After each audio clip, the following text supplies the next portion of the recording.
Hello everyone, welcome to our YouTube channel. इस video में हम हमारी जो अल्फ़ाबेट टेबल होती है उसमें जो अल्फ़ाबेट के नंबर होते हैं उन सबको याद करना सीखेंगे। देखिए, अगर वर्बल रीजनिंग में analogy test, coding decoding, classification test और सीरीज़ टेस्ट के क्वेश्चन करने के लिए हमें अल्फ़ाबेट नंबर याद होने चाहिए। ठीक है, अगर नहीं याद हैं तो फिर आप इन 3-4 टॉपिक को नहीं कर पाओगे क्योंकि बहुत ज़्यादा यूज़ होते हैं। ठीक है, अब अल्फ़ाबेट के नंबर को याद रखने के डिफरेंट मेथड है।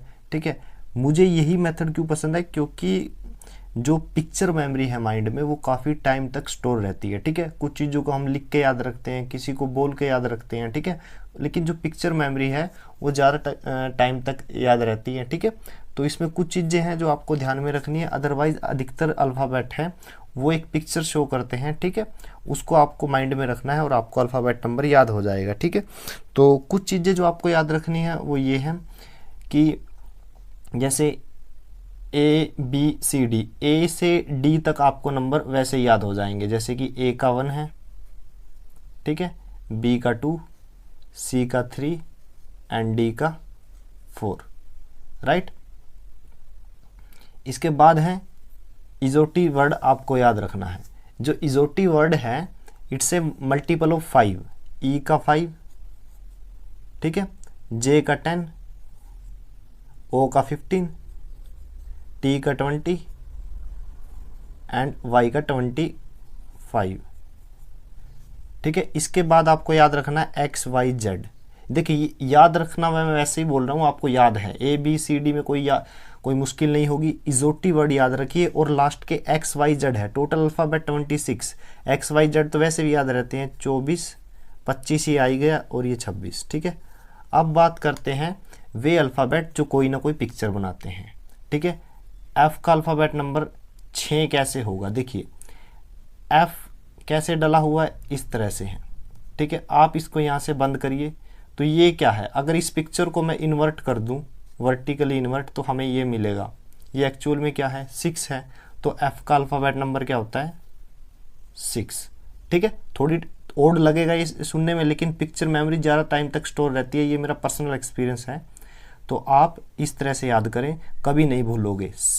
G में देखिए, G में आप इस पार्ट को हाईलाइट कीजिए। देखो, मैंने ये हाईलाइट किया। ठीक है, ये एक्चुअल में क्या है, ये 7 है, तो इसका मतलब G का जो अल्फ़ाबेट नंबर है 7 होता है। H को आप कैसे ड्रॉ करोगे, इस तरह से। मैं कहता हूँ H को नीचे से और ऊपर से दोनों तरफ बंद कर दो, तो ये किसकी इमेज बनाता है? ठीक है, 8 की। तो H का अल्फ़ाबेट नंबर क्या होता है, 8। ये क्या है, I। जनरली जब हम वर्ड यूज़ करते हैं, जैसे आई लव यू, तो आई लव यू, तो आप I पे फोकस कीजिए। I को हम इस तरह से लिखते हैं, देखिए इस तरह से। ये किस जैसा दिख रहा है, नो की तरह। ठीक है, तो I का अल्फ़ाबेट नंबर क्या हुआ, 9। तो 1 to 10 हो चुके हैं। जिनके ऊपर ब्लैक है, 1 2 3 4, आपको इन पे क्रैम्पिंग करनी है, बिल्कुल रट्टा मारना है। 11 12।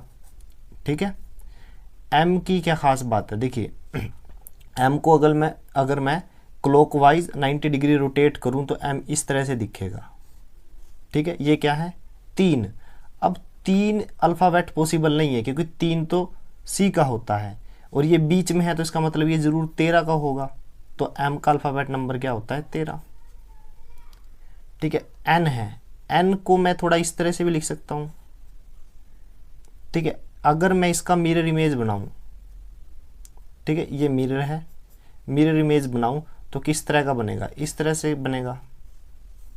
N का मिरर इमेज, ये 4 है, लेकिन 4 तो D का है, तो इसका मतलब N का कितना है, 14।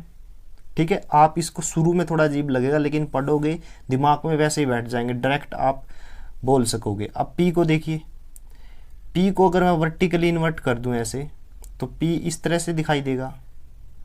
ठीक है, जिस तरह F में बना था। ठीक है ना, F में भी तो यही था, लेकिन P में भी यही बन रहा है, तो P का 6 तो पॉसिबल नहीं है। ठीक है, तो इसका ज़रूर 16 होगा। तो P का जो अल्फ़ाबेट नंबर है वो 16 है। क्याऊ में देखिए, क्याऊ किस तरह से डला हुआ है, इस तरह से डला हुआ है। ठीक है ना, मैं कहता हूँ इस पोर्शन को आप हाईलाइट करिए। ठीक है ना, थोड़ा सा। तो ये क्या है, 7 है। अब क्यू का 7 पॉसिबल नहीं है क्योंकि वो जी का 7 है, ठीक है ना, क्योंकि हमने जी में ये पार्ट पोर्शन हाईलाइट किया था, क्यू में भी कर दिया। तो क्यू का कितना अल्फ़ाबेट नंबर है? 17। आर को देखिए और एच को देखिए। एच में क्या किया? ऊपर और नीचे बंद किया। आर का भी बचा हुआ पोर्शन बंद कर दीजिए। ये आर था ना, तो नीचे वाला पार्ट बंद करिए। तो ये क्या बन गया? एक तरह से 8 बन गया। देखिए इस तरह से बनता है ना, ठीक है। अब 8 पॉसिबल नहीं है, वो तो एच का है, तो ज़रूर ये कितना रहेगा? 18 रहेगा। तो आर का अल्फ़ाबेट नंबर क्या है? 18। एस का देखिए, एस इस तरह से डला हुआ है। आप क्या करिए, ये वाला पोर्शन बंद कर दीजिए। ये बिल्कुल आई की तरह है, तो आई का कितना था? 9। लेकिन एस का 9 पॉसिबल नहीं है, तो ज़रूर इसका 19 रहा होगा। तो एस का अल्फ़ाबेट नंबर क्या होता है? 19, ठीक है।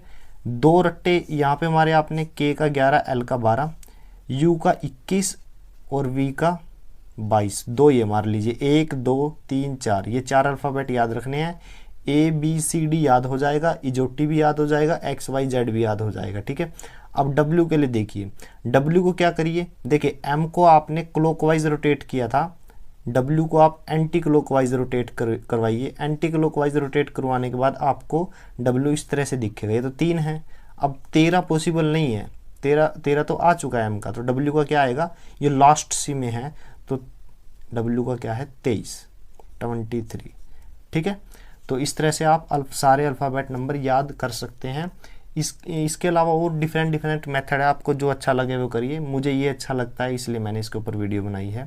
वीडियो देखने के लिए बहुत बहुत धन्यवाद। Thank you.